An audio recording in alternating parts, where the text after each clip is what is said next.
Well, welcome everybody. I'm sure there'll be a few more people who trickle in, but it's a good time to get started because we have past 10 o'clock and it's great to see so many people here today. I'm Liz Livingston, the CEO of the Independent Pricing and Regulatory Tribunal, and I can see that we've got lots of people here from ACP, scheme participants, some consultants that work with the scheme, people from other government agencies. So it's great that we can all be here together to share and learn from each other. I will go through a few housekeeping things before I hand over to the chair of the ESS committee, Sandra, to kick off our session. For today, it'd be great if you could keep your cameras on, if your internet connection's up to it and you're comfortable with that. But if you're not speaking, it really helps to put yourself on mute so we don't get too much feedback in the background. During the Q&A sessions, please let us know if you have a question by indicating that in the chat box or raising your hand, and we'll come to you in turn. It'd be great when you are asking a question or making a comment to let us know who you are, what organisation you're from, just so we've got a bit of background about your perspective. Now, today's session, we are recording to YouTube. It's not being aired live as we record it, but we will release a link to it on our website within a couple of days. So don't let that put you off having good, robust discussion. We want everybody to participate. We want people to share knowledge and ideas, be respectful of each other's ideas and be open to new ideas. That's what a session like today is all about. You will appreciate, though, that we won't be able to answer any case-specific comments or questions today. And also the things that you put in the chat are a bit of a record. So please, again, be mindful of what you type there. Okay, now to get to the agenda for today. We're going to try and make the most of the technology we've got and make it as interactive as possible. It's not quite the same, is it, not being in person, but we'll give it our best shot to keep you engaged throughout the 2 hours we've got together today. We'll start with a welcome from our committee chair, Sandra Gamble. We're then going to have 2 presentations. That's followed by a panel session. And after the first presentation, there'll be an opportunity to ask questions. And then during the panel session, you'll also be able to ask questions and share your thoughts with the panel members. Again, please use the chat function to let us know when you'd like to speak. The final part of today's session will include breakout rooms. You'll be able to select one of 3 topics and join in a discussion on that before we all briefly return together to wrap up today. Now, to introduce Sandra, the ESS committee chair. She's one of our tribunal members at IPART, chair of this committee, and has a background in engineering, regulation and government with over 20 years of executive and board level experience across the public, private and for-purpose sectors. She's got extensive knowledge and experience of water, energy and transport infrastructure and markets, and a keen interest in climate change action and adaptation. So thank you, Sandra. I will hand over to you to kick off today's session. Thank you, Liz, for that very kind introduction, and welcome everyone. I acknowledge that I'm presenting to you today on the lands of the Gundungurra people. I also acknowledge the traditional custodians of the lands on which you're working today and the Aboriginal and Torres Strait Islander people participating in this forum. I pay my respects to elders past, present and emerging, and celebrate the diversity of Aboriginal peoples and their ongoing cultures and connections to the lands, winds and waters. The ESS committee, of which I'm the chair, operates as a delegate of the tribunal to provide governance oversight, strategic guidance and decision-making functions for the Energy Saving Scheme. I'd like to acknowledge my fellow committee members who are both here today. First of all, Fiona Towers. She's an executive director responsible for policy and pricing in IPART, and she has a strong knowledge of governance and risk issues in many regulatory areas. She brings to the committee over 28 years' experience in price regulation, economics and public administration. I'd also like to welcome and introduce Chris Bangaro. who's previously a general manager of the GGAS scheme, the Greenhouse Gas Abatement Scheme that IPART used to run. And since leaving IPART, Chris has been a senior director at the AEMC, the Australian Energy Market Commission, and is currently a director of Energy Consumers Australia. Well, 2021 has certainly been a challenging year for all of us, navigating our way around the uncertainty that COVID-19 has created.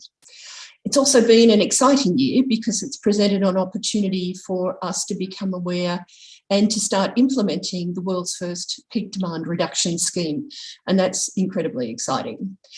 So these themes are reflected in today's agenda. I'm really looking forward to hearing from you and our presenters and panel members. We're very interested in your experience and your aspirations for the energy savings scheme and the peak demand reduction scheme. So I'm happy to participate in today's session, and the committee is keen to continue to engage with you in events like this. So I'll be speaking to you later on today. I'll hand back to Liz. Thanks, Sandra. So we will now head into our first presentation, and I'd like to introduce and welcome Keith Tarlow, who's a Principal Policy Officer at the Department of Planning, Industry and Environment. He's had extensive experience in leading climate change and energy efficiency initiatives in the New South Wales public sector and for industry, consulting and community organisations. He co-led the establishment of the New South Wales Energy Savings Scheme. He also led the development of the New South Wales Climate Change Policy Framework, which set New South Wales's ambition to reach net zero emissions by 2050. We beat the feds to that. Well done, Keith. And then he co-led development of New South Wales Net Zero Plan Stage 1. Keith has led the development of the New South Wales Peak Demand Reduction Scheme that everybody's very interested as we now seek to roll that out. That is his topic for today. So welcome, Keith. We will have time for questions after Keith gives his presentation. So if you think of them during the presentation, just pop a note in the chat box and we'll come to you then. I'll hand over to you now, Keith. Thank you. Thank you, Sandra. I'll just get my...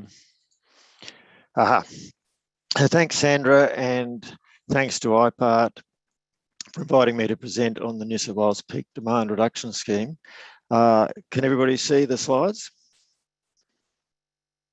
Yep. Okay. To add to Sandra's acknowledgement of country, I'm speaking to you today from the land of the Bidjigal and Gadigal people who traditionally occupied the Sydney coast. The topics I want to cover today are, firstly, I'll touch on the energy security safeguard, which is broader than the peak scheme itself, and then talk about the peak demand reduction scheme overall, and then talk specifically about how we'll get it started this year, which activities we'll be covering in the first year, what they'll be, and when they'll be eligible to create certificates. So firstly, the energy security safeguard. So the energy security safeguard is now legislated, comprises two certificate schemes, the existing and familiar energy savings scheme and a new scheme to reduce peak demand. Just outlining the rest of the safeguard, the ESS targets will increase over the next rest of this decade to 13% by 2030. And we're gradually adding in other fuel switching activities such as solar water heater and heat pumps this year, and switching to other renewable gases subsequently.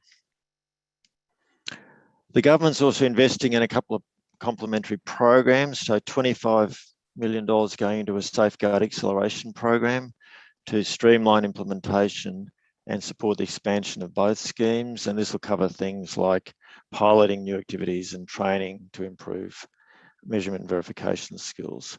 There's also $22 million in a decarbonisation program to make simple improvements and taking practical steps to shift to net zero. That'll include some work on electrification, and that'll help with things like metering, strategic planning, and technical services.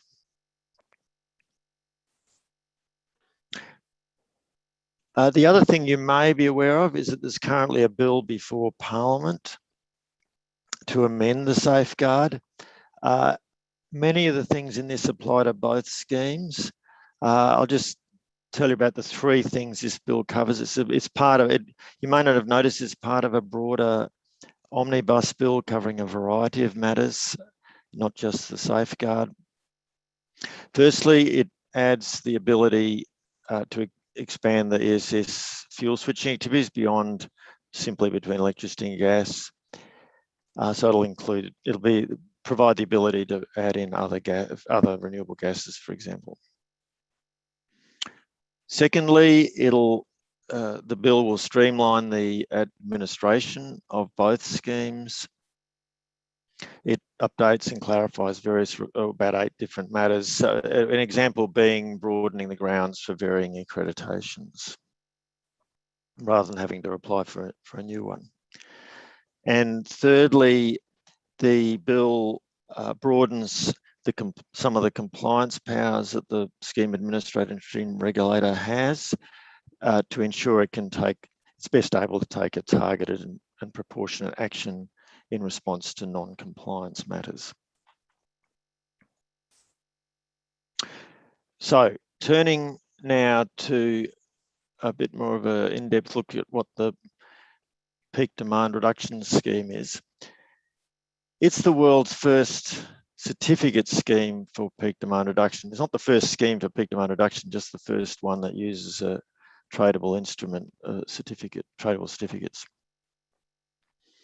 We consulted on this last year, so thanks to the many of you who put in submissions on the consultation paper. The scheme has now been added to the Electricity Supply Act. It's not part of the bill I just mentioned, it's already in the Act. The legislative objective of the scheme is to reduce peak demand by providing financial incentives to encourage activities that create peak demand reduction capacity. Like the energy savings scheme, the scheme is designed to help with the 3 parts of the trilemma: affordability, reliability, and sustainability of electricity. This particular scheme focuses more on reliability. So for that reason, it targets the physical system peak of annual, or otherwise known as annual maximum demand, as opposed to the multiple price peaks that occur through the year. And the reason for this is that a shortfall in firm capacity is most likely to occur at times of peak demand. And so peak demand reduction actually plays a critical role in improving reliability. That's already the case, and this scheme will add to that capability. It also contributes to, although it's not the main focus, it contributes to affordability by reducing wholesale prices and reducing the cost of network capacity investments. And it helps with sustainability of electricity generation by increasing load flexibility. Now, in New South Wales, maximum demand is still forecast to be the result of summer heat waves over the next decade, despite the role of solar. So the scheme, it has been designed to encourage activities which make capacity available during those summer peak periods. Importantly, the scheme only provides incentives for capacity. So for dynamic activities, such as demand response and so on, it will rely on other mechanisms to actually dispatch them. If some examples would be the wholesale demand response mechanism, or a retailer or a distributor might pay for the real-time dispatch of demand response capacity made available by this scheme. The scheme's slated to start on the 1st of November 2022 for the first compliance period. But because we're really starting from first base here, starting from scratch, the scheme will be small to start with and build up, and it will also be simple to start with and get more sophisticated. So for example, and I'll come back to this, dynamic activities, which are a bit more sophisticated, will become eligible later. So a few basic features. As I've mentioned, the scheme focuses on summer. So we've, and that's because peak demand is most likely to be in summer. The compliance period will be precisely that. And rather than the common plain English version of summer, we've used the definition the National Electricity Regulatory Bodies use, which is the full 5 months of November to March. And we'll start, as I said, we'll start it in time for the 2022-23 summer. Just like the energy savings scheme, the scheme will have a statutory review every 5 years, and that can look, that's root and branch. You can look at anything, whether the objectives remain valid, whether scheme design needs adjusting, including the targets. Now, the first review will be in 2025 or due in 2025. That's just so we can line it up with the existing ESS timetable. So it's a little bit less than 5 years, but it makes sense to review both schemes in parallel. And that first review will be an opportunity to adjust if needed for changes in policy, regulatory landscape, markets, and so on. For example, if we do need to adjust targets up or down, this affects the peak demand reduction window, and for reasons I'll show you later. And maybe a bigger picture thing would be that by 2025, we'll know what the post-2025 national markets look like, so the two-sided market reforms may affect the design of the scheme. Another real-world market thing that might happen is although it's not slated to become a major issue this decade, if minimum demand does become a major issue, we might have to tweak the scheme to make it more focused on that. Okay, so at the core of any certificate scheme is what is a certificate. So this certificate will, unlike the energy savings certificate, be quite different. This will reflect the scheme's main focus on reliability. And as we know from the electricity system, reliability has both a capacity and a time dimension. In other words, peak events last more than an instant.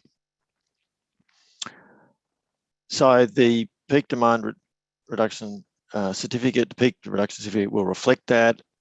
We've defined it as 0.1 or 0.1 kilowatts of peak demand reduction capacity available or available for an average of 1 hour during the peak demand reduction period. Now that's simple enough for target setting. That just represents the amount of capacity that's needed. To create certificates from activities, however, to supply those certificates into the market, calculations will need to consider a few more things than that. So at the core is the capacity and the time, here in the middle of this diagram. It also has to be available. It can't just be any time of the year. It has to be available in this period, the summer afternoons in those summer months. Secondly, or thirdly, really, we will also take into account the likelihood that the capacity will be available. So the firmness another word would be firmness. So for example, a business that operates 5 days out of 7, the working week, wouldn't get 100% of the capacity, it'd get 5/7 of the capacity. Or if it can only shift its load maybe 1 day every second day, then it would get half. In some cases, we may need evidence, not all cases, we may need extra evidence that the capacity is available. That's mainly for the dynamic activities. So on the target side for scheme participants, targets are set relative to forecast annual maximum demand, and we're using the 1 in 10, or POE 10 as sometimes called, 1 in 10 year forecast And the reason for that is we're preparing for the worst year. We don't know in advance when those worst years will be. Targets are expressed in the regulation as a % of maximum demand, the maximum demand forecast, I should say. It starts low, 0.5% in the first year, and rises to 10% by the end of the decade. Targets can be reviewed in the same way as they can for the ESS as a trigger mechanism, and also a weighting mechanism before they come into effect, a weighting mechanism. The other thing about these targets is that the target drives the peak demand reduction window or period. So for this 10% reduction on the forecast peak demand by 2030 means we have to have the capacity available for this period of 230 to 830. For a lower target, you'd have a shorter window. For a higher target, you'd have a longer window, because you're trying to reduce that peak down to this level of the blue line. And that's how long it is forecast to be above that line.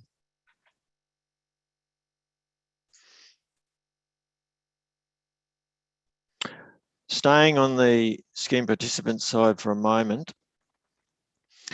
because the Peak Schemes Electricity Scheme will keep the same scheme participants and the same exemptions as the energy savings scheme, while noting that the recently, or say in the bill, I think before Parliament, the government is adding another exemption for renewable hydrogen, for green hydrogen, as well as the existing emission-intensive trade exposed exemptions. Total liability, or total certificate liability for the scheme, represents the capacity required to achieve the targeted reduction, and that's expressed as a percent of the 1 in 10 year forecast. And that's as I said, that's to prepare for, if you like, or create the capacity and readiness for the worst years. Now, because actual demand is more volatile and of course less than forecast in 9 years out of 10, or on average, it creates a challenge on how to allocate the target to scheme participants. So the scheme's designed to allocate the target not based on the forecast, but based on the actual system-wide peak. So the historical system-wide peak, less exempt loads, of course. And that's for two reasons. One is there's no actual way to allocate a forecast between scheme participants because that's not the way forecasts are done. They're done as a total demand. And to forecast shares would be to forecast market shares and so on. It's just not possible. Secondly, we're using peak demand, not the energy acquisitions over the whole year. And that's for a couple of reasons. Primarily, it's more equitable because different scheme participants will contribute to peak in a different proportion to they're contributing to year-round energy purchases. So there's a bit of a cause of pay principle in there. And secondly, having it based on peak does provide a sort of secondary incentive for liable parties to reduce peak demand, even if that doesn't, even if those activities are outside the scheme. So you could participate in the National Route Scheme, for example, which is not eligible under the scheme, but would reduce your peak demand. Now, this approach does mean there are a few more steps to determining individual certificate targets than is the case for the ESS. I'm not going to propose to go through these here, but they are set out in detail in the position paper and, of course, now in the Act itself. Just touching on the flexibility mechanisms available to the scheme On the liability side, on the scheme participant side, it's very similar to the ESS, or the same as ESS really. 20% the first year, although that's adjustable if needed, and then 10% in subsequent years. On the certificate side, it's a bit more challenging than for the energy savings scheme, because we're weighing up two quite competing things here. One is the certainty and transparency we want to give to the electricity market, that capacity is actually available when it's needed, not in 5 years' time or 5 years ago. And on the other hand, you want a market that's reasonably liquid and simple for people to operate in. So we've come up with a balance between those. So unlike the energy savings scheme, peak certificates will not have an indefinite life. They'll have a life of they will expire 3 years from the summer that the capacity is available, including that first summer, so 3 years in total. Now, some methods will allow you to bring forward certificate creation and surrender them in advance, meaning some certificates will actually have more than 3 years validity, but they still expire 3 years after the capacity was available.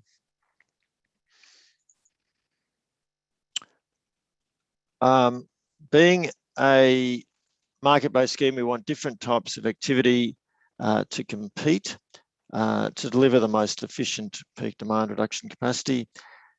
There are three different types of activity: peak demand savings, recognising that peak demand capacity provided by some energy efficiency activities, such as efficient air conditioners, is very effective. Peak demand response, where there's where we can control certain technologies to temporarily reduce operating load at peak times. And an example of that might be a manufacturing facility that shuts down briefly. And peak demand shifting, where control systems are used to shift the load for long periods away from the peak time of day, and electric vehicles and home batteries are good examples of that. For the first compliance period, the scheme will start with peak demand savings activities only, based on a few ESS activities that help most with peak demand reduction. The details will be in the rule, and we'll be consulting on this early next year, although I'll list them for you briefly in the next slide. The other activities, peak demand response, peak demand shifting, will be added in subsequent years, although we'll be consulting next year on what we should give priority to working on first. So for the first year of the scheme, the rule will be based on these selected ESS activities that help most with peak demand reduction. So you can see it's the things that are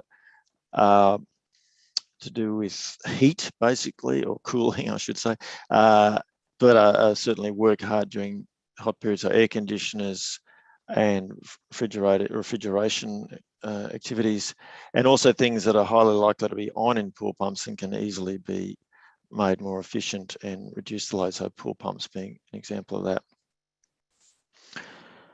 Okay, so here's how we're going to get started.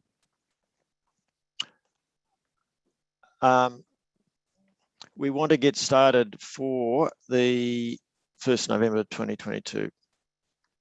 Now, you can apply for accreditation now for the methods that I've just listed already in the ESS rule that will become part of the peak rule. By the end of the year, we'll have added some new methods, the heat pumps and things that will become eligible under the peak scheme. Then you can apply for accreditation for those too. Very early next year, we'll consult on the first version of the peak rule with a draft peak certificate calculator for the activities I've just listed. For now, this is a very important date, the 1st of April. For those activities which are, they're actually ESS activities, but they will become eligible under the peak scheme. Activities carried out from the 1st of April will also be eligible to create peak certificates once, not immediately, but once the rule and the registry in place. But the activity will be valid from then. We'll publish the final rule around the middle of the year, from about July, August. This allows you to confirm what you'll actually get from those activities for the peak scheme, because obviously the draft rule's not the final word on the matter. And immediately after the rule's published, IPART will be able to accredit you for peak activities if you already have the relevant accreditation for that activity under the ESS. You don't need to reapply. So it'll be the one accreditation for that can be applied to both schemes for a common activity, of course. That's also the case if you're still an applicant at that point. You can be the IPART can consider you for both schemes from that same application. And then from 1 November, you'll be able to create certificates from those activities that are going to be provide capacity in that first summer year when the registry is up and running.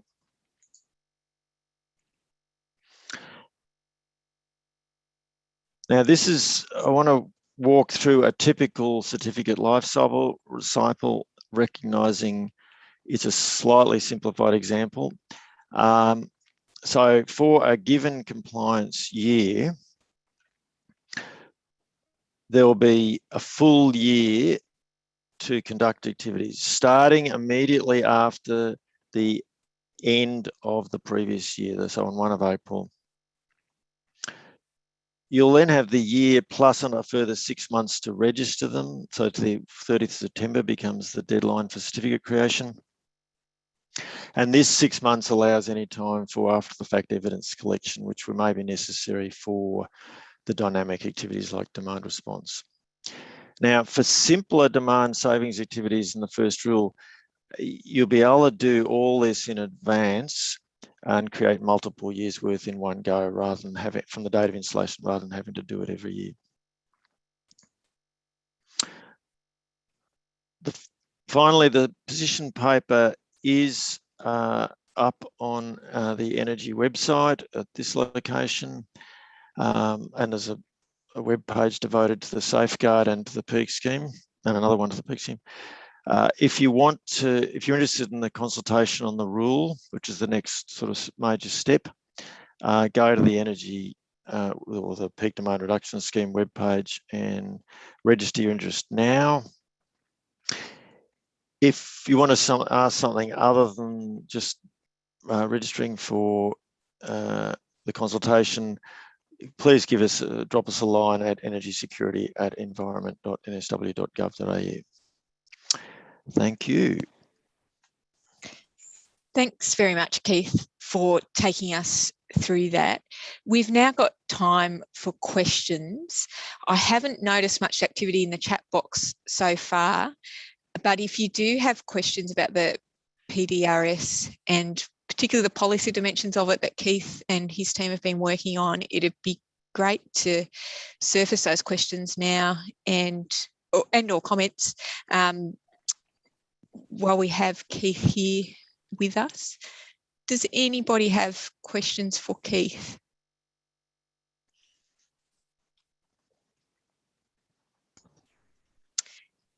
May questions also be asked directly over the, or does it have to be?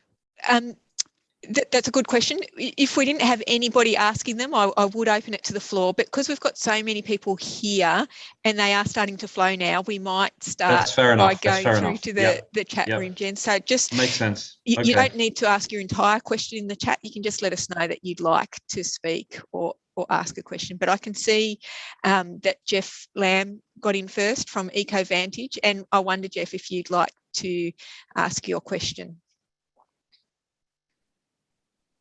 Thanks, Liz. Yes, I'm just wondering if it's possible, like I'm assuming it's possible to claim an activity, an installation under both ESS and PDRS, so we can get, you know, energy reduction certificates and also PDRS certificates for the same installation. Is that true?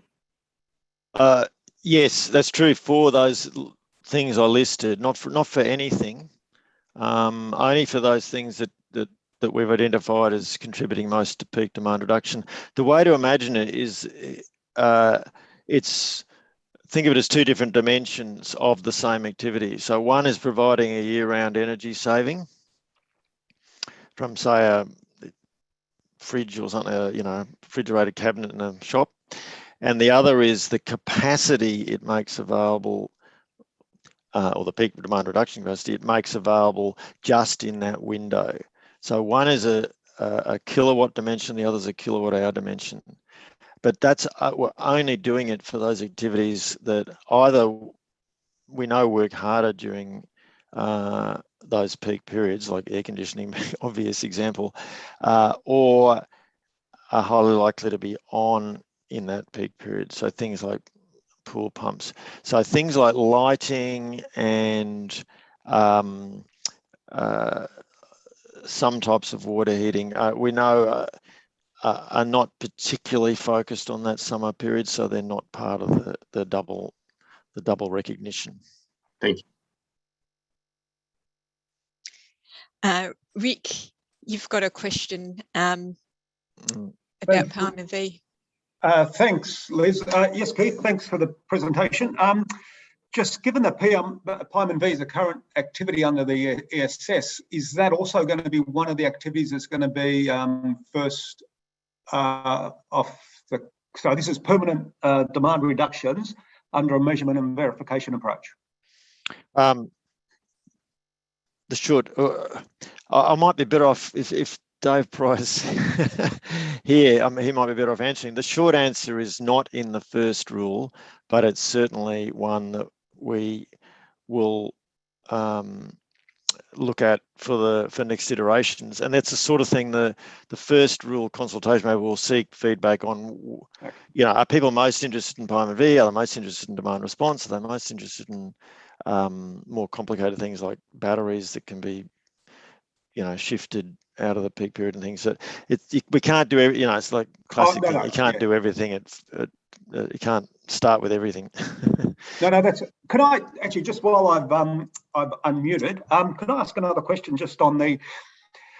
you mentioned before hot water, or certain hot water heat pumps will be eligible under the PDRS. In particular, do you mean basically where someone's replacing an electric water heater that is not off peak specifically? David, are you here? You know what's in the rule better than I do. Is David here? David Pryor, are you available to answer? Yeah. Just putting me on the spot there. Well, basically, you know, Rick, we've got a whole suite of activities in the ESS, the proposed rule change for this year, that around the introduction of heat pump hot water. So, you know, without going in and looking that up while we're in the forum, you know, those activities that are going to go into the ESS rule this year, they'll be the ones that we then have that layer of peak demand activity on top of. Okay. Well, sorry to interject, but just on that, when are we expecting the rule on that? Oh, the ESS rule? Well, when can I expect it? Let me put it that way.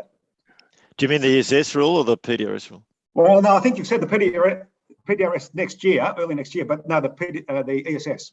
Yeah, so we're just wrapping the consultation on that. You know, we've closed it, where we've just doing our final bits of legal review, and, you know, we're still on track, I think, to gazette either right at the end of November or in December.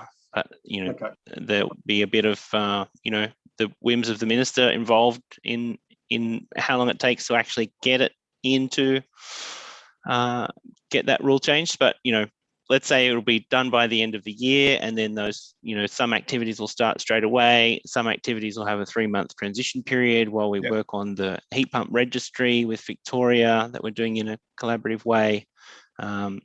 So those ESS activities, might only start, they'll be quite coincident with that 1st of April date when the eligibility for the peak certificates would be there. And I guess, to preempt the question on that is that, we're really trying to align those activities for that first tranche. They will have pretty much, the requirements for implementation are the same, and then there's a different calculation for the peak certificates and the ESS, the ESCIs. There's not a translation, there's no factor to say this many ESCIs equals this many perks, but there'll be a mechanism to do that calculation for both, and we're hoping to have example calculators that we produce with the consultation for the peak scheme that we're able to update and bring people through that process throughout the year. Okay, no, thanks, Dave. And Keith too. Thanks, Dave, for stepping in there with That's okay. the answer to that question. Kiyavash, and please correct me if I haven't pronounced your name correctly, but you had a question as well. Are you there? I can read out the question as well. Can you please explain batteries under this program? The idea is to shift load from the peak period to other periods, or to reduce that load. So batteries, if controlled, can play a big role in this. So we're talking about solar battery combinations. With the right controls, they can either not charge from the grid in peak, or more importantly, discharge to the grid during the peak. And while it's a lot more sophisticated or complicated than just a simple peak demand saving activity, it is one of the sort of, what do you call it? The sort of, I don't want to call it the holy grail, but the big opportunities out there to help with reducing peak demand. So we're hoping to have that in the rule within. That's great, and that's the whole thing. I did a project on that. So what about the standalone batteries? Because that will help a lot too. You can charge during night and use it during the peak. So what's standalone battery? What do you mean by standalone batteries? Sorry. Yeah, standalone batteries means not connected to solar or anything. Can they be included in that? And have you guys been thinking about someone has an electric car, if they come and charge it the night, come to work, and can they give it back to work during peak hours and all of? Certainly, EVs. To answer that one, EVs are the other big opportunity. Well, they're not maybe not big yet, but to become one, because obviously uncontrolled EVs would have a massive hit on peak demand, massive increase in peak demand. So by simply controlling them, let alone forget discharge, just controlling them, you get a big advantage, big benefit compared to the baseline of just uncontrolled. So EVs definitely. As to the exact rules around batteries, look, that's the whole point of consulting on a rule in the future as to which categories of battery would be eligible, and what the baseline would be for, like, a baseline battery versus a good controlled battery would be. It's not just any old battery gets the full capacity. It has to be, you have to be doing something, like with everything in the energy savings scheme and everything in the peak demand reduction, you have to be doing something better than a baseline. And we'll have to decide what the baseline is, which, I don't know, it might be just an uncontrolled battery, for argument's sake. I'm not saying that's where we'll land. And then the additional capacity is the control of that battery. So it's not the battery itself for incentivizing, it's the control of it to provide capacity into the To actually bring peak. it on. Yeah, sure. Got it. And look, I know, like, we are planning to roll out the heat pumps, for example, between January and April, for the batteries that we can put a control and do all of these things.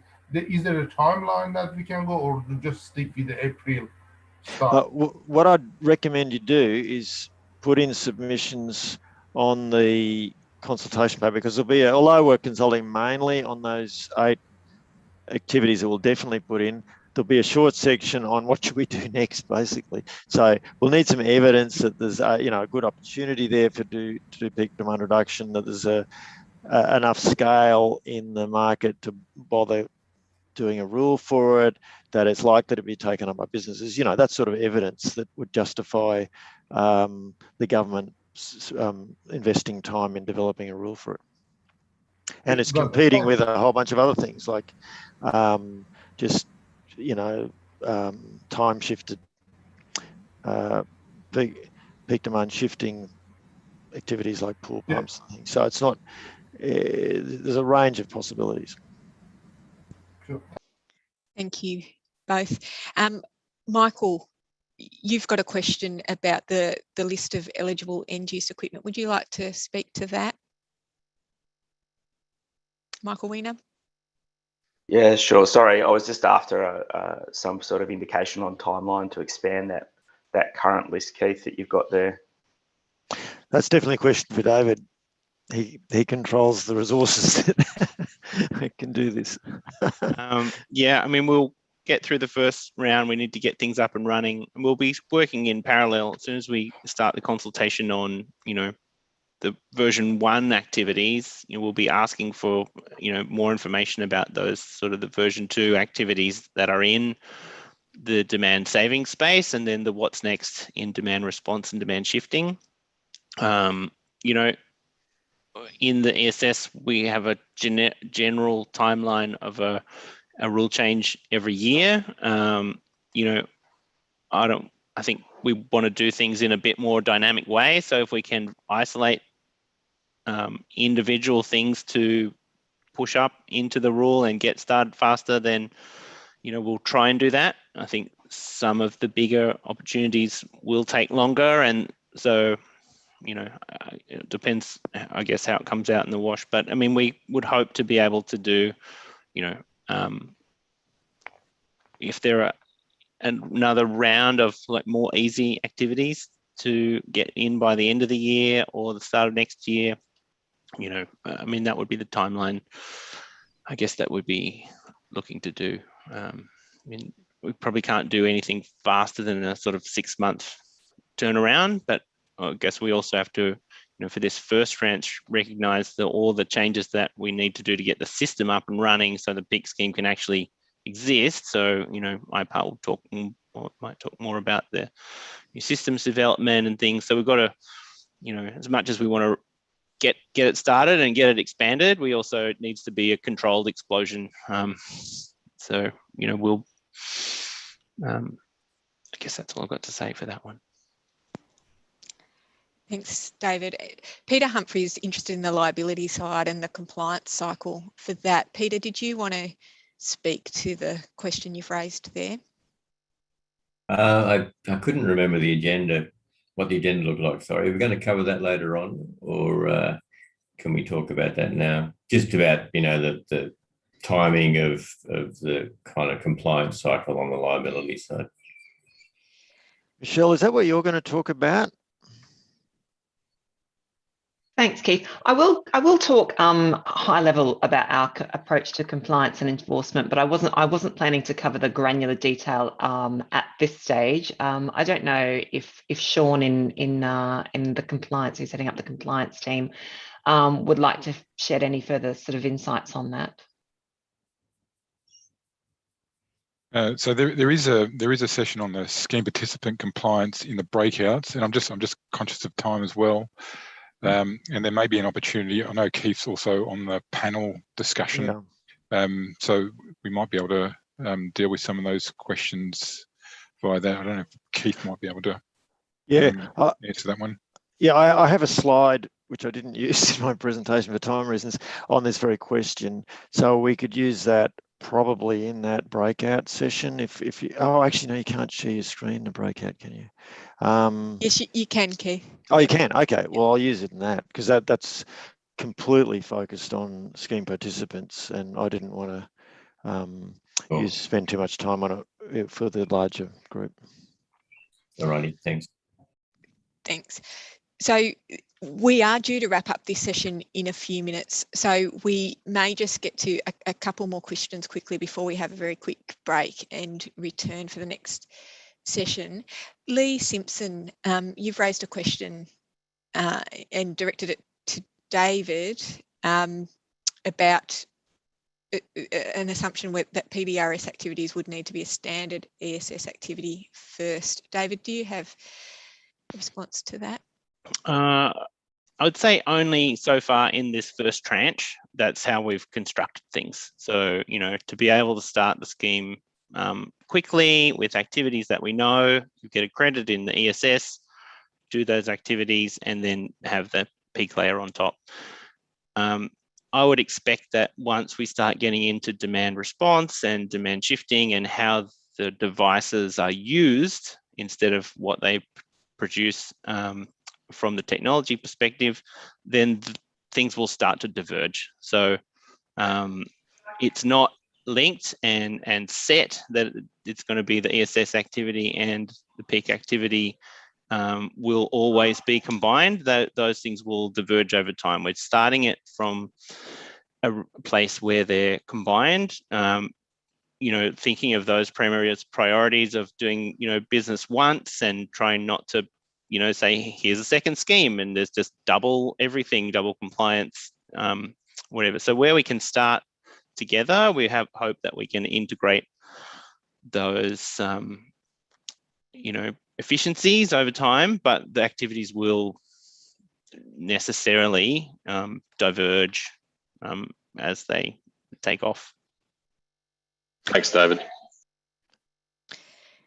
Thank you. And so can I just give an example of that? To really clearly get that in perspective, think about a smart battery. There's just no way in a million years that can save energy for the energy saving scheme.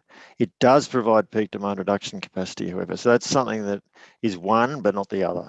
So that helps you keep clear that what David's saying, that we'll start with things that are in common and then increasingly add other things that are not in common. There's also a question in the chat that I'm a bit concerned I may have created a misunderstanding. We're talking about that 1 April date. That 1 April date for activity implementation obviously is if you have accreditation. The same standard rules apply, that you have to be accredited in order to conduct an activity which creates certificates. I just meant that if you have an accreditation, you can do it from then. If you get in quickly, you can start from whenever you get your, but you only have to have your ESS. The point I was making is you only have to have your ESS accreditation. You have to wait for the peak rule for those 8 common activities.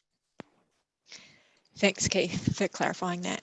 Now, we haven't covered all of those questions. Some of them might come up either in the panel session or in our breakout rooms later, but we will keep a record of all the questions people have asked so we can get back to you after the session if we don't get through them all today.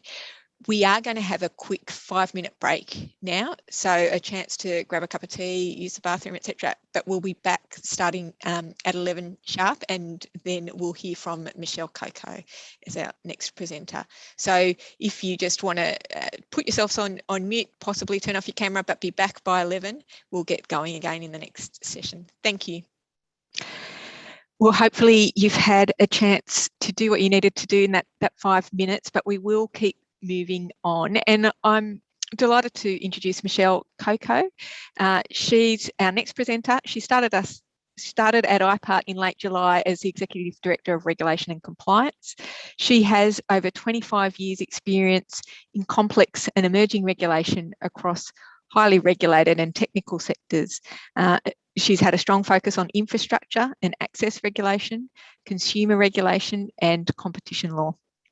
She's worked in Australia, the UK and South Africa in the fields of broadcasting and telecoms, exchange markets and banking, with broad skills in investigations, litigation, compliance, governance, and as a head of legal. She's established a reputation for securing practical and effective regulatory outcomes. I will hand over now to Michelle, and she no doubt will tell us more about herself and take us through IPART's plans for the PDRS. Thanks, Michelle. Thanks very much, Liz. Hi, everyone. It's great to make the connection with you all. I'm presenting to you today from the lands of the Darawal people near Wollongong, and I pay my respects to their elders past, present and emerging, and those with us today. Today, I'm going to talk to you about our plan to operationalise the peak demand reduction scheme. I'm going to take you through what IPART's role is in the PDRS, our plans and our timing for implementation, what we're doing to, I think, uplift and improve on our existing approach to administering the energy savings scheme, how we're improving our communication and engagement with stakeholders, uplifting our capability, and then a high-level approach to compliance and enforcement, noting, of course, that there is a breakout session which deals with compliance as well, where we can get more into the meat and bones of that. First, I just wanted to give you a bit more information about me and how I approach the balancing act that is regulation. It's tricky. I've worn many hats in my career, as Liz has just mentioned. I've been both gamekeeper, regulator, and poacher. I've been the regulated entity, doing my best to navigate the complexity and to get certainty from my regulator, as I know you all are. And I've been the regulator, striving to secure compliance through information, education, and enforcement. What these experiences on the whole have really reinforced to me is that the objectives of both the regulated and the regulator camps are broadly aligned. We're all here to deliver outcomes. What does this mean for you in the specific context of ESS and IPART? Well, it means IPART administers and regulates the scheme in such a way as to ensure that all those involved are able to properly participate in the scheme so that we can all realise the benefits for consumers, the economy, and the environment. But to really do this properly, we need to be clear on what outcomes we are trying to achieve, who benefits from those outcomes, and how we can facilitate this. So IPART's facilitation role is really, therefore, I think quite simply about providing resources and information to aid understanding and compliance. It's about establishing and bringing to life simple, streamlined processes and systems that let us all get on with our primary jobs. It's about open communication and timely engagement and setting clear expectations. And then, of course, it is about course correcting when things do go wrong. So I think this general approach informs how we're planning to implement the new peak scheme, and it also transfers across to our existing activities on the existing energy security scheme. I'll talk now about IPART's role in relation to peak. You can see from the table on the slide that there is a clear division of labour between IPART on the one hand and the Department for Planning, Industry and Environment on the other when it comes to policy and administration of the scheme. On the right, we have the department, and the department is responsible for the policy settings, as you will have heard from Keith's presentation. The department decides what the rules are and who must be bound by them. On the left-hand side, we have IPART. IPART administers the rules and implements them. I think to my earlier point, IPART tells people how they can participate, what they need to do to participate, and whether they participated in the way required by the rules. We've been doing this for some time with the existing scheme, and we are really looking forward to this role, to this expanded role, and continuing to work with you, our stakeholders, while we leverage, uplift, and expand our existing functions, systems, and capability for the new scheme. Moving on to implementation for the peak demand scheme, what does that look like? So scheme kickoff, that's when we will properly start accrediting ACPs, can really only commence once the PDRS rule has been gazetted. And you will have seen from Keith's earlier presentation that the earliest date this can happen is July next year, although it may be between July and August. My colleagues at DPI will undoubtedly have better information on this. But whatever the date is, we do hope to give you as much notice as possible of commencement to get you up and running. There will be a streamlined process for application process, sorry, for those ACPs who are already accredited under the ESS for similar methods. So for streamlined applications, we're aiming to accept EOIs, expressions of interest, from April next year.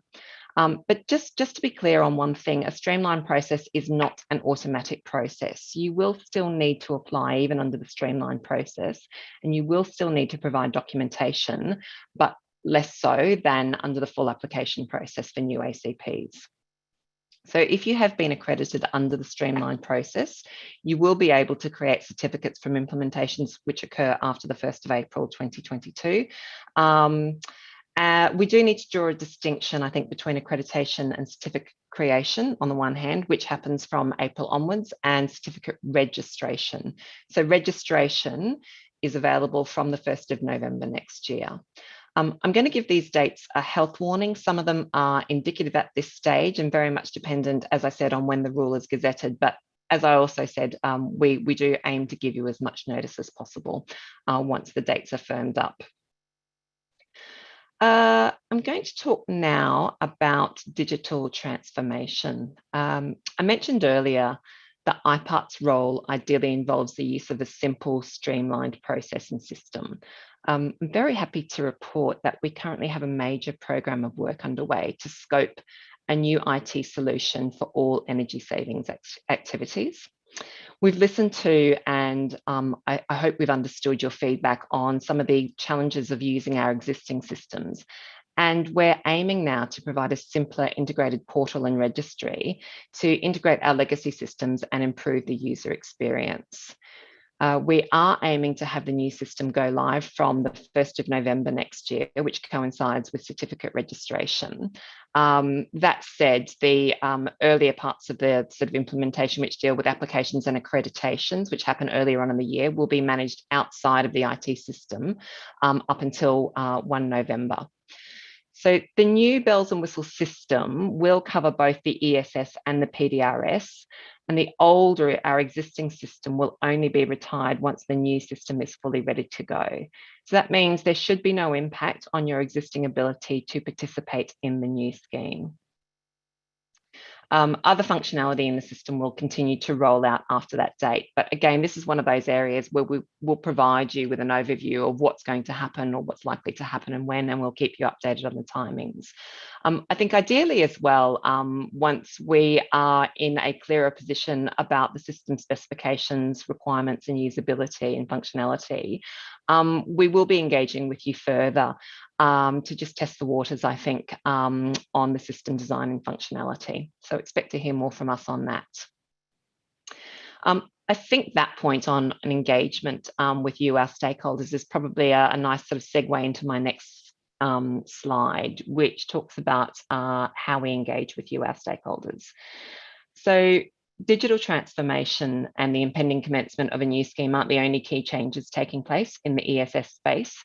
We've also taken great strides over the last year to increase our focus on stakeholder engagement.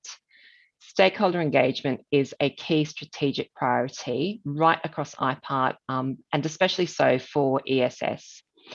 This strategic direction further reinforces IPART's key role in facilitating and ensuring that the scheme works as intended for both participants and ultimately the consumers intended to benefit from the scheme. Overall, it's here to ensure our stakeholders have the opportunity to provide meaningful input into how we work with you to fulfil our joint mission. Last year at the forum, we launched our Stakeholder Engagement Charter, which sets out at a high level our commitment to engage with stakeholders.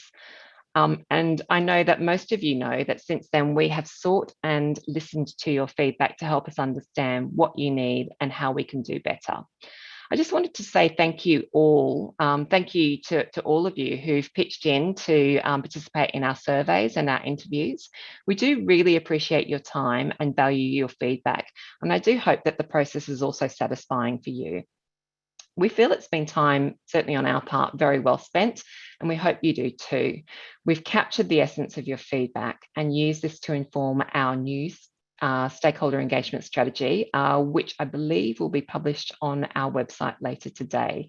So please do take a look and let us know what you think. Now, one thing I want to note about the strategy is that it's a living document. We think this is the right one based on the feedback and the engagement that we've had with you to date. It's the right one for the first iteration, and I stress the use of the word iteration there.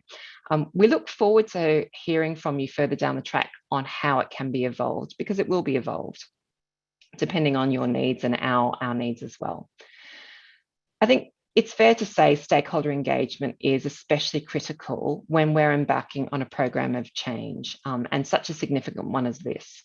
You can expect to hear more from us in the lead up to PDRS implementation, and we'll also be working with the department to ensure we're providing consistent and clear messaging that's appropriate to our respective roles.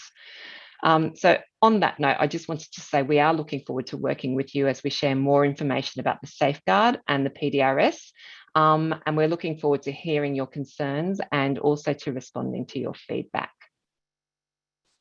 Moving on to capability, a key driver of your participation in the scheme and our ability to administer the scheme is knowledge and capability. You'll naturally have questions about how to participate in the scheme, what the requirements and obligations are, and it's our role to work with you to understand and work through these issues.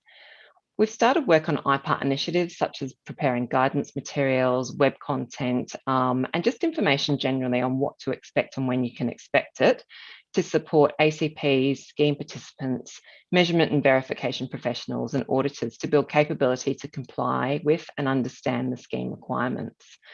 The thing I want to note here is that it's a complex area, and I think that that's certainly apparent listening to Keith's presentation earlier this morning and the level of questions that we're starting to see come up about the scheme. It's a learning journey for all of us, IPART included. So the peak demand scheme will be new to us as well as you, and we are investing in ensuring that we have the skills and the resources to help facilitate successful participation in the scheme and achieve high levels of compliance. So you know, again, it's a journey that we're all on here. The final thing I wanted to have a chat about today is our approach to compliance and enforcement. So again, this is a higher level discussion than the one which will likely take place in the breakout rooms. As I said earlier, the department makes the rules for the scheme. But it's up to IPART to bring those rules to life through processes and procedures and to ensure that the rules are followed through its administration and enforcement role. The overwhelming majority of our efforts in the area of compliance and enforcement are in fact centred on education and information. If we do our job properly with providing information, then that should make the job of complying that much easier for everyone. But we do also need to test that the rules are being followed, and we do this through our compliance processes and procedures. Now, the expansion of the ESS and the introduction of the peak demand scheme means we do need to take another look at how we achieve and enforce scheme compliance. IPART will have enhanced powers to prevent, detect and respond to fraud and non-compliance. So we will be taking this opportunity to review the existing risk and compliance framework, which includes processes for reporting suspected non-compliance or fraud by stakeholders and processes for complaints and appeals. You can absolutely expect to hear more from us on this in the coming months when we have draft updates to share with you for discussion.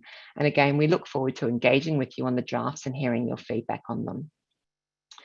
But just to reiterate, I suppose that our really strong focus in this area of compliance and enforcement is on ensuring that you have the right information and the right tools to comply. And where this doesn't happen, then we will of course look to use our formal powers. I'm going to wrap up now. Hopefully I've given you a sense of the challenge that lies ahead of us today in preparing to implement the new peak demand scheme. Regardless of the challenge, the new scheme, I think, really does present a great opportunity for our stakeholders, which can only really crystallise if we all get the moving parts right. We have a lot of work to do. It should go without saying over the coming months, and we know that you want to hear from us on what the scheme means for you. We're committed, as I said earlier, to giving you as much information as we can, as early as we can, to help get you involved. And there will, of course, be opportunities for you all to help shape our processes. Please get involved. We are really looking forward to working with you on this. Thanks very much, Michelle. We are going to move straight into our next session, which is a panel discussion, again informed by your questions and comments. We really want to hear from you. We know we've done a bit of talking so far, but I'm delighted to say that Sandra, the chair of the committee, Michelle and Keith will be panel members, but I'd also like to introduce Mr. Rod Woolley, who is, as many of you know, the president of the Energy Saving Industry Association, and he has many years of experience in this sector and in renewable energy industries, energy regulation more broadly. He was formerly a key member of the management group that founded and administered the Victorian Energy Efficiency Target Scheme, and he's got a comprehensive understanding of energy efficiency initiatives around Australia, including the scheme here in New South Wales. Rob also worked as a journalist with the BBC and the Financial Times of London. He's also been a lecturer in law and communications at the University of New England and University of Canberra. So we've got a great opportunity now with 4 expert panel members to take your questions, and the theme is really this overall topic of navigating uncertainty and complexity. That presents both challenges and opportunities for all of us, for your businesses, for us as a regulator. We've learnt a lot through COVID-19 about the way we adapt and our businesses have changed, so it really is topical. And I'd like to invite you now to ask the questions that are burning for you that you'd like our expert panel to respond to. Do we have anybody who'd like to ask the first question? Otherwise, I'll take the opportunity to ask one myself.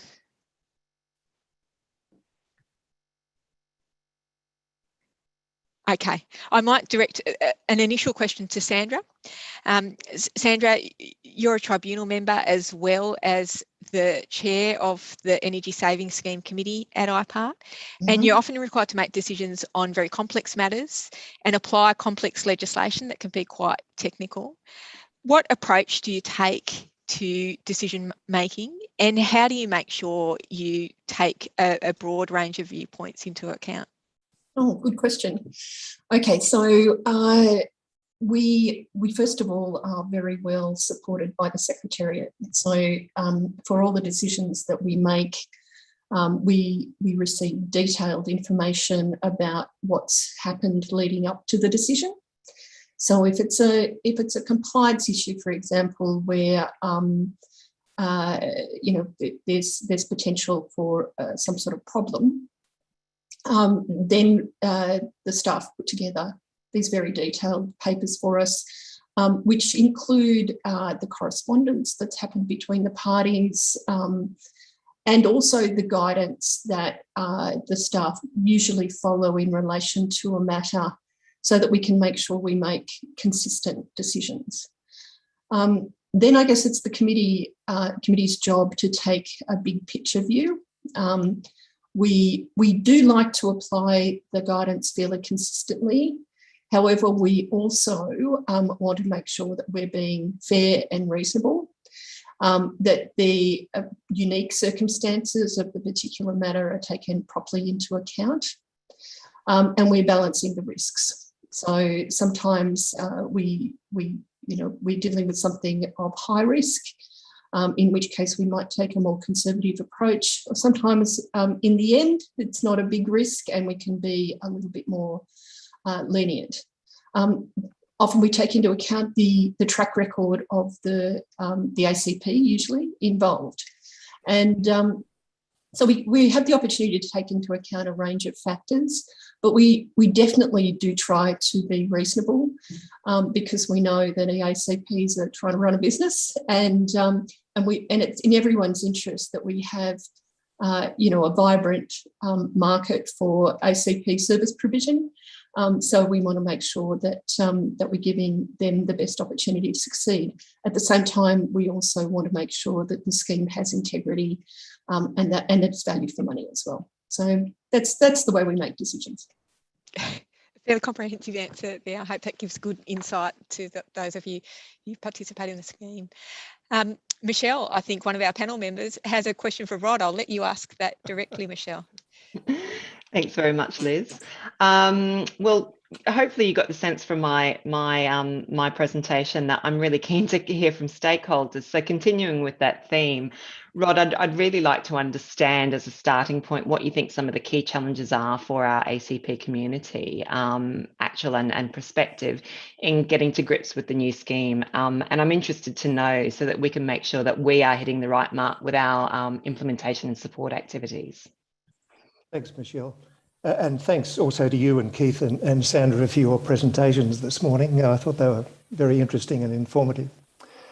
Look, I guess, look, we've got a common interest here, and that is good public policy that's intended to provide the best outcomes for New South Wales customers, our customers as businesses and your customers as members of the public. And I think especially given the industry-facing nature of both the ESS and this proposed PDRS, there are a number of things I'd really like to say, because if we thought the ESS was a complicated methodology, I think it's another step up in complication when we come to trying to figure out how the proposed PDRS is going to operate. I think from our side, what we really believe is that based on our experience as an expert association, we're really looking to the regulators to employ, I guess, Michelle, people like you who have industry experience. So in other words, understand the pressures and constraints on the industry side as well as on the side of the regulator. That's the first thing. Now, where this isn't possible, and generally anyway, we believe there needs to be some kind of ongoing solutions-oriented engagement with industry, so we can figure out what the sticking points are, and then make sure that they're rapidly addressed. And by that I mean within weeks or months, not years, as unfortunately in some years past has been the case, including when I was working in the public sector. I hate to say that I was responsible for sometimes taking my time to get back to stakeholders. In the end, what this needs, and this is really addressing the point of your question, that we believe there needs to be a kind of a three-way government, regulator, industry engagement. So where you've got three participants working at cross purposes, and in particular without transparency, that's a sure recipe for less than optimal public policy in our view.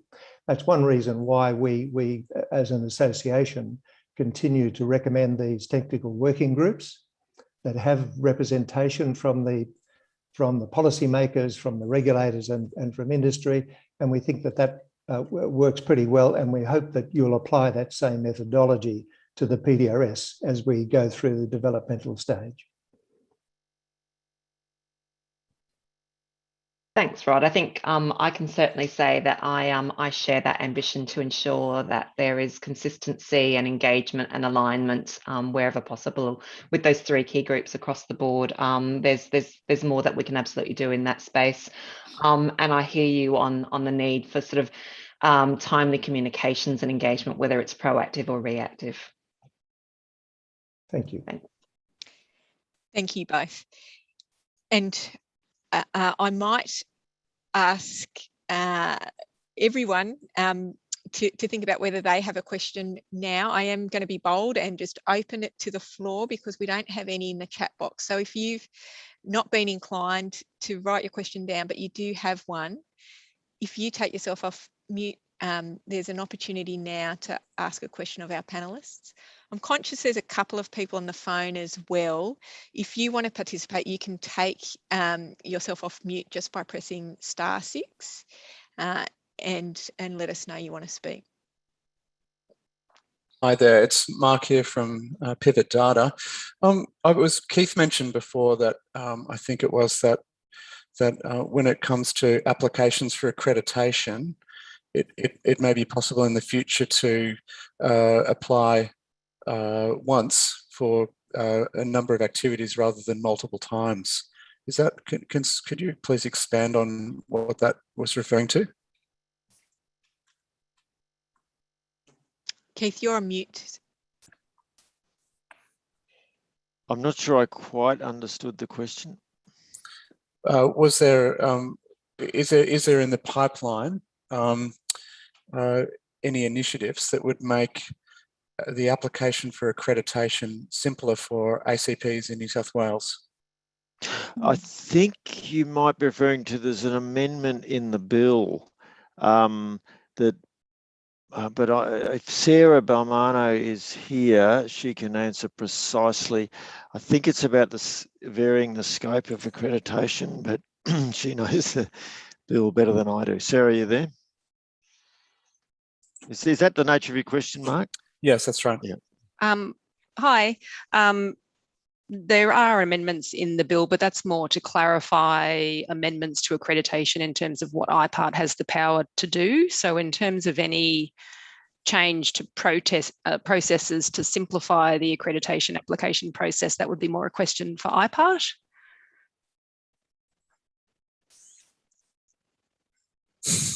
Have we got any further thoughts? Well, you know, maybe if you look at the bill, Mark, and see the exact change of the wording, and that'll give you a guide on what IPART can. That's helpful. What leeway we've given IPART. I just don't have it in my head right now. Okay, can I just butt in a little bit and say, Mark, we're always trying to think about ways to make the accreditation application process better, easier, faster. So, you know, we have placed a fair bit of priority on that recently, and I think you might be seeing through some of these new systems in particular that Michelle spoke about, you know, ways within the rule, within the leeway that DPI give us, we'll be trying to make sure that those processes are clear, simple, easy to follow, and timely. Yeah, I'm coming out of a background of having applied for quite a number of accreditations in multiple schemes over the years. The amount of time to get accreditation up in New South Wales is extensive. Mm-hmm. I mean, you might end up submitting 40 or 50 documents of the business that doesn't even exist yet. You have to come up with the entire working process of the business, who is going to be involved and what their qualifications are before you've even started. So it's kind of horse before the cart problem. I get it. Yeah. Look, thanks for the feedback. We'll certainly take that on board and maybe get in touch with you about your experience with other schemes that might be able to be a model for what we do.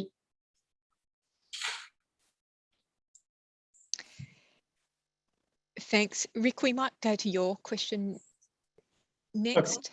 Okay, thank you. So I'm not sure who I should sort of direct it to, but essentially in the position paper that was released a little while ago by the government, there was a comment there about commercial or sort of lighting in general, including commercial lighting. So I suppose a consultation process or something next year. I'm wondering if we could maybe get a bit more of an update where the government's at on that. There's a whole session on that a little bit later, Rick. I think the people that are interested in lighting will go to that. So how about we? Okay, want to park that? And can I just, there's a question above that which I can answer really, really, really quickly, and that's about, I didn't state in my presentation that the peak demand reduction period is expressed in Australian Eastern Standard Time, which the NEM uses. Of course, it's not. it's a little bit different in daylight saving. It's 3:30 to 9:30. So that that's just. I maybe should have explained that, but that's what it was. I hope that answers your question, David.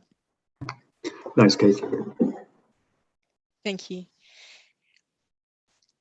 Are there other questions from the floor for our panel members?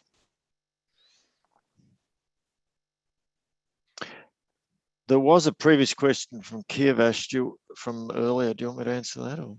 Happy for you to do that, Keith. Yeah, so the question was, is control a critical part of the peak scheme? Is there a possibility for a push on smart units and smart home incentives? I believe Victoria already have a program on smart meters, etc. The short answer to that is the same as what we said before about some other things like batteries and so on. I wouldn't say control is a critical part of the scheme. Control is a critical thing for certain activities like the dynamic ones, basically anything that responds to a signal. So peak demand response or dynamic shifting. The whole idea of the scheme is to open it up to everything that can possibly reduce peak demand, make them compete. It's possible that the control activities, because they're smart and you can roll them out at scale or something, may outcompete the other activities. It's also possible that they're quite complicated and the simpler things will outcompete the control ones. So I'm not saying it's a critical part of the scheme because it may never work. It's up to you as businesses to make it work. And the more healthy competition we can get between the stuff that requires more evidence but maybe more scalable and the stuff that's simpler but maybe not quite as scalable, that's up to you to work that out. As to the specific control activities, that's what we'll be consulting on at subsequent stages of the rules, which one there's sufficient evidence for that it provides kilowatts of firm, reliable peak demand reduction capacity. Dependable. So, just available sometimes isn't much use. To me, the main thing that the smart homes does is they communicate with each other, especially with the 5G being there, and they can say that, okay, this area is using more powers, then they can reduce the temperature on the air conditioning, or they can talk to the washing machine and say that, yeah, delay for 2 hours, because that, I think that has been done, I think in US in some states.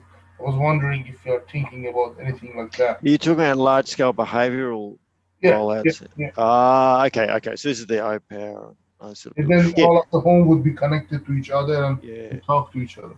So it's not ruled in, it's not ruled out. At the moment in the ESS, there is a method for that, for energy savings, not for peak demand, called the aggregated metered baseline method, which is basically based on that OPower model. Look, nobody has ever got accredited under it because it's obviously the data requirements are quite massive. You've got to have statistical samples and so on. It might work better for, who knows? It might work better in peak demand reduction. And a retailer, for example, or a distributor might use a mass behavioural method. But again, I'm not ruling it in, I'm not ruling it out. It's what we want to consult on. If some of the retailers came to the rule team and said, yeah, we've got the systems to do this, or we're building the systems to do this, and we think it'd work, yeah, we'd consider it. Sure, good, thanks. I have another question for Keith. Keith, in one of your slides, you went through existing ESS activities, deemed activities that would be first cab off the rank for the PDRS potentially, and one of those listed was commercial refrigerators or display cabinets under the HEAB. I just wanted to understand how could a display cabinet contribute to peak demand reduction, and therefore how could it calculate these new certificates? Well, same as anything else. If it's more efficient, it's using less power, it's going to be on. Presumably you don't switch off your commercial display cabinet on a hot afternoon or your food will go off. So it's pretty firm that it's going to be available. If it's more efficient, it's using less power at peak demand. It's a fairly simple formula, and that'll be in the calculator will be in the draft rule. That's a good bet because it's you know, it's got to work hard. If it's warmer, although if it's an air-conditioned environment, it might not be that much more, but it's certainly going to be on. So, no, but so would lighting though, like in the same way. Why would that be distinguished? Yeah, the lighting's look. One of the aspects of this scheme is they're about market transformation. They're meant to target, or the whole point really is to target the early and mid commercialization stage. Lighting we're treating as a mature technology, and we're, as you know, in the ESS we're phasing it out. So it's not. There's also some, like a lot of lights aren't on in daylight, and then other lights are switched off quite early in the peak demand reduction period, because as you know, the peak demand reduction period goes into the night. So it's much more problematic for a couple of reasons that we're not considering it at this stage. I mean, if there's strong evidence that there's certain subtypes of lighting that are strongly represented in the peak period and we can control it somehow, maybe, you know, that this is what we want people to, you know, suggest to us of what we should look into. We need evidence, you know, you've got to have evidence that something actually does reduce peak demand, just as we need evidence that something saves energy for the other scheme.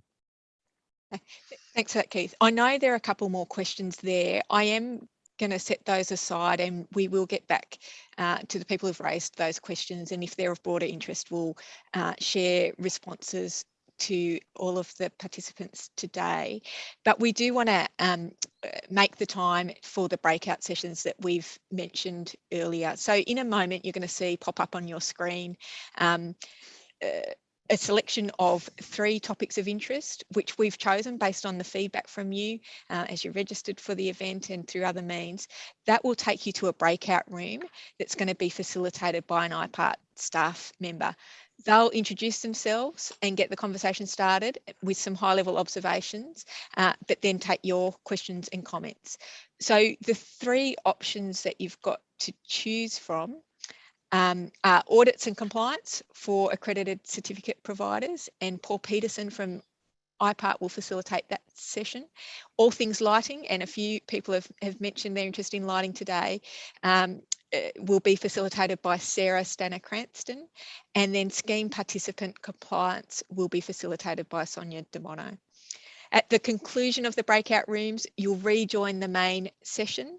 That will happen automatically as the rooms close, but you can also choose to leave the meeting room and re-enter the main room.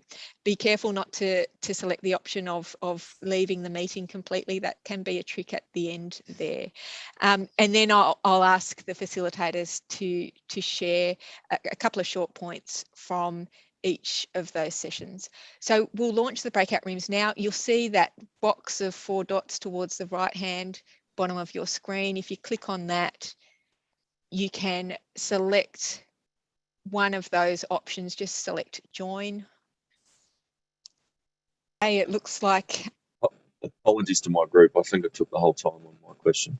I hope it was useful. Thanks, Paul, for the apology, but I'm sure that it was a useful contribution. And welcome back, everybody. It can be a rather abrupt ending to a conversation when we automate it like that. But we are conscious of your time. Really quickly, I just wanted to ask the facilitators of each group whether they had 1 or 2 points they wanted to share with us all from the discussion that they had. Paul Peterson, I wondered if I could start with you on audits and compliance for ACPs. Yeah, so the two main issues that came up for us, one was the desire of industry to continue with making use of technical workshops so that each of the parties get a better understanding from each other about the needs and pain points of the work that we're doing. And the other issue was, I think, more about the PDRS and just the nature of the audits and how we might better streamline them, particularly where the activities overlap between the ESS and the PDRS, but also some of the temporal elements of the PDRS, whereby certificates might become apparent at different points in time rather than once off from the activity. Okay, Thanks, Paul. Sounds like you had a good discussion. Sarah, all things lighting, how did that go? Sorry, just had to unmute. We answered it was good. I think it went well. We were unfortunately cut off a little quickly when Dave was trying to answer somebody's question. But we spent the majority, we answered a few technical queries, but we also spent the majority of our time talking about the potential phase out of lighting activities and in relation to the transition period that's going to be allowed and how consultation will happen on it prior to anything initially occurring. But that it will be built into upcoming rule changes. And so that was largely what we talked about. And there will be a transition of some activities sooner rather than later. There could be a period of up to 2 years where they're transition. But they're not really certain which activities, or can't say just yet which activities those will apply to, but that's in the works. And so we'd refer you over to DPI and to upcoming rule changes and their website for future information on that. Okay, thank you, Sarah. And we will try and capture the remainder of Keith's question, answer to the question in any further information that we share for unanswered questions. Sonia, scheme participant compliance. Were there a couple of key points from that session? The main point from the session is the scheme participants wanted to understand how the new PDRS was going to work in terms of calculating liability and how that related to peak demand. So most of the time was spent with Keith going through his slides on how the peak demand scheme would work in terms of scheme participant liability and the process in determining what the liability is. Great, thank you, Sonia. We would love it before you leave to get your feedback on this session just by having a quick poll now. It's a easy way to capture feedback quickly before we've all forgotten what the session was about and we've moved on to other things. So we're going to launch a poll. I think it's available now. If you click on the button that says polls on your screen, and we've got 3 quick questions to capture your feedback, because we are keen to hear how it worked for you and know what to focus on next time in terms of improving the way we run these sessions. Ideally, we'll have at least the option of being in person when we do this next time around, but would love to get your feedback. So just give everyone a moment to complete that poll. Joyce might tell me when we've got a reasonable percentage of responses and can close it. We're about the 60% mark at the moment. Okay, let's see if we can crack 70 and then we might close it, but it'd be great to hear from you.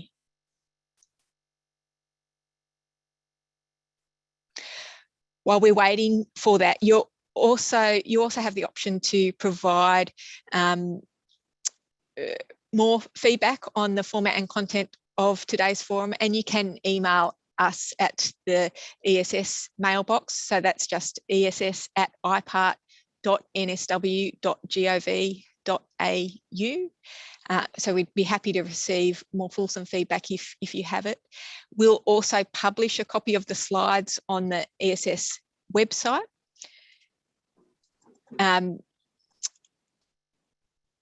Yeah, I just want to check in with Joyce at that point to see if we've closed the poll. Okay, it's just over 70%, so I'll hit end. Okay. Can I share the results? I think it's helpful for all of us to see how it went. Can everyone see that? Yeah, okay. So mostly useful or very useful, more time for questions and comments, more presentations on subjects of interest, a longer forum's probably outweighing a shorter forum. And I don't think I can, oh, there we go. About half of us prefer online forums. Some wouldn't mind seeing each other in person, and quite a few would also support a hybrid forum. Okay, well, that's really useful to get that feedback. immediately. And as I say, you can email us if you have more that you want to share with us. With all of that said, and conscious of the time, I want to say a big thank you to everybody for participating today. Thank you to our presenters, our panel members, all of you who've asked questions. We will get back to you on the ones that we didn't answer in the forum, but we very much appreciate the way you've engaged today and look forward to working with you, especially as we roll out the PDRS, which is a really exciting evolution of the scheme in New South Wales. Thank you all, and we'll see you next time.